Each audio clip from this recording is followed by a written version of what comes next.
Hello everyone, it's Brian here. Nice to see you. This will be my entry into Motorik 247, also known as Alex, the experimental vinyl tag 2023. So last year I made a video for the 2022 version of the experimental vinyl tag. Whether there was one before that, I really don't know, but when I saw the 2023 one, I realized I have to do it. I think I did the 2022 one somewhere around April, I believe. So before I start this, as we always say, you should go and look at Alex's channel, Motorik 247. I'll put a link to the vinyl tag below, and go check it out. Why not? Subscribe. So I do love the concept of this tag because I do have lots of experimental music. Of course, I have, like everyone, I have a pretty diverse taste in music, but I've always loved experimental music, and especially the first question really speaks to me. So the first question, and I should say, this year there were only 5 questions. Did I say it already? Last year there were 10, so this is going to be easier.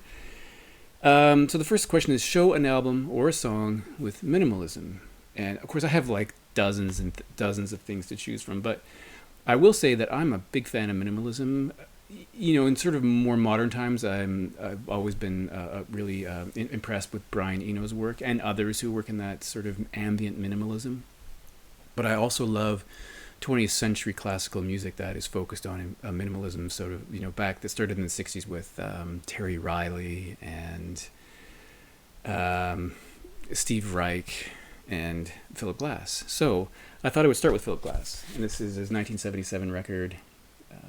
There you can see North Star, which is, I would say, if you are looking for somewhere to start an investigation of Philip Glass, this might be the place to do it because it's fairly accessible, although minimal and experimental and a bit strange.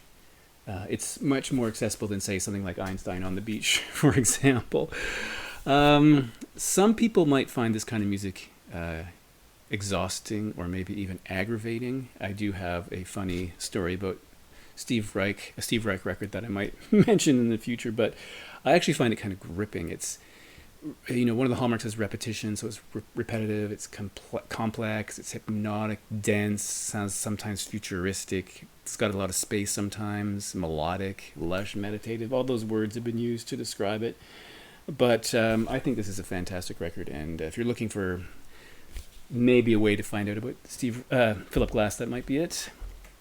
Second question is, show an album or a song that evokes a dream state. Now, I thought about that for a while. I didn't quite know what to make of that, and then my initial thought was, you know, some music that's minimal, for example, just lulls you into maybe a feeling of peacefulness because it's so quiet. You know, like Brian Eno's Thursday Afternoon. That's 61 minutes of really quiet, contemplative music. But the second thing that occurred to me was John Hassell, because of his record Dream Theory in Malaya, and I pulled out a different John Hassell record. This is from 1983. This is Aka Darbari Java, Magic Realism, and he is an American trumpeter. Really uses a trumpet that doesn't sound like a trumpet. I think he modified it, and so he was interested in something called fourth world music, which would be a merging of third world music with more modern music to come up with something different. He worked with Brian Eno, of course, on Fourth World Volume 1, Possible Musics, etc. This is co-produced by Daniel Lanois, and there's something about the way he uses the trumpet that's really it's hard to describe unless you'll either find it irritating or you'll find it very soothing. And something about a lot of the rhythm in his music I find really satisfying. It's hard to explain it without hearing it. So this one has what might be called primitive Southeast Asian music merged with whatever things they were using in 1983. Side 1 is Empire in 5 parts. Side 2 is Darbari Extension in 2 parts. Really, I think fantastic music. And I think this is really incredible. All his music, I think, is pretty awesome. Number 3, show an album or song with animal sounds. And so there's a number of fairly popular things that would fit that. And I immediately thought of Adrian Blue because he can make his guitar sound like seagulls, elephants, rhinoceroses, things like that. But I talked about him a lot recently, so I decided to show this record from Kate Bush, The Kick Inside, with this Canadian. And I think in some other places this cover was used, Argentina, maybe the States partly, but it's different from the UK. First track on side one is called Moving, and in case you missed it, there's Whale Song at the beginning of that track, which she borrowed from or sampled from a different record of whale songs, I guess. So, I didn't even recognize that for a long time, but it's definitely there on the track Moving, which I think is pretty cool. Show an album / song with Strange Beauty. Now, I had a hard time kind of deciphering or making sense of that question, because Strange Beauty could mean so many different things. And initially I was thinking of something that's maybe a little off, a little strange, a little left field perhaps, but something that was really satisfying and I guess beautiful is a funny word, but something that wasn't too jarring. But instead, I was thinking about this, and I picked this record by Finez called Endless Summer. He's an Austrian producer, musician, etc.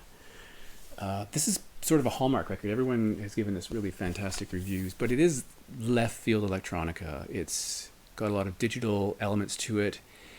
And the one thing that's notable about it is that it uses something called glitch. Now, glitch is I guess it's a subgenre of music that uses strange sounds. And I'm going to read what I read on Wikipedia because I think it's actually pretty good. The glitching sounds featured in glitch tracks usually come from audio recording devices or digital electronics malfunctions, such as CD skipping, electric hum, digital or analog distortion, circuit bending, bit rate reduction, hardware noise, software bugs, computer crashes, vinyl record hiss or scratches, which we all hate, and system errors. Sometimes devices that were already broken are used, and sometimes devices are broken expressly for this purpose. So you might think, how could that possibly be beautiful if you're hearing glitchy noises? But for some reason, it really, really works with this record, and you're left with the feeling that, that's very weird, very out there.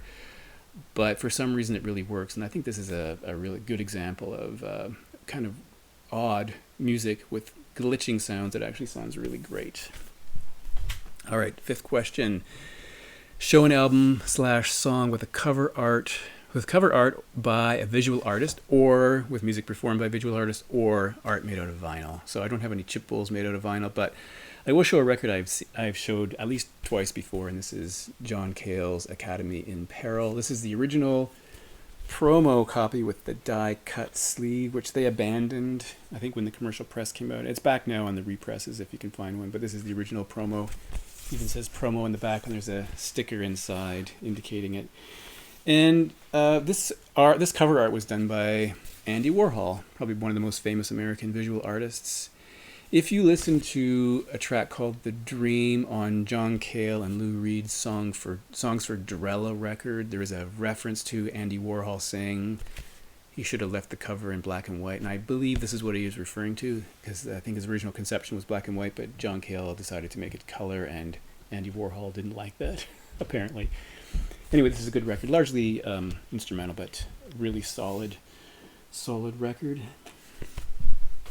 Oh, thanks for watching, and just remember to check out Alex's channel. And I've been watching some of these. I haven't seen them all, but if you make one, I'll try and check it out, because I find this tag particularly interesting. So thanks for watching.